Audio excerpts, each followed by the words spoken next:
Bona istep sokuqala ongasenza uma uthanda izwe lakho ukuyovotela lento oyicabangayo.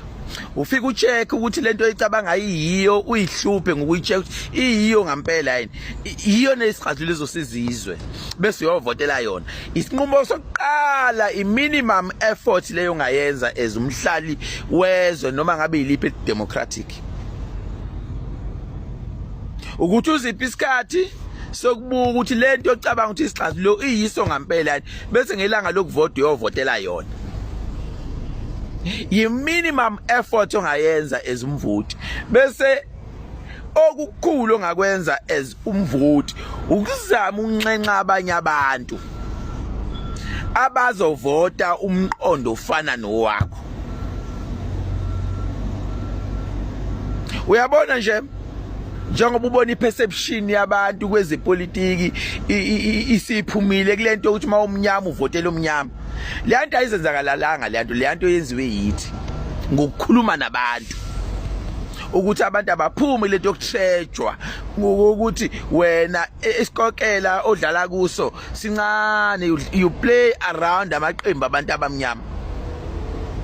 So why you play around amaqembu? You play around amaqembu onke akho ne South Africa. Le nto ayizenzakalanga le nto yenziwe yithi.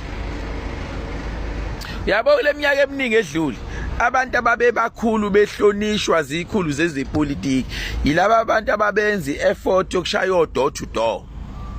Namuhla door to door ngisho ngaya manje emzini yabantu ngeke ufice umuntu.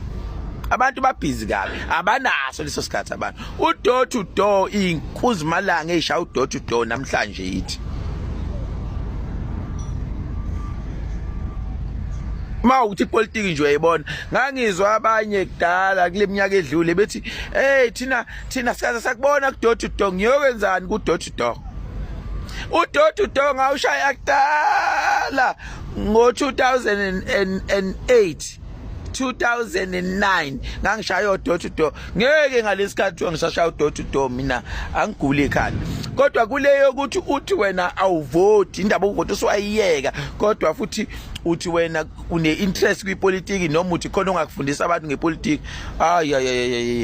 uyihlathi lokugcina uzohlanyela mawukhuluma ukuthi nje wena uvoti ukuvota it's a minimum effort into encane ongayenza kuqhaliselweke nabo bonke abanye abantu kuphumele unombolo ephuma mawuhlula ngisho ilokho bese uthi khona into ozisitshela ngezepolitiki hayi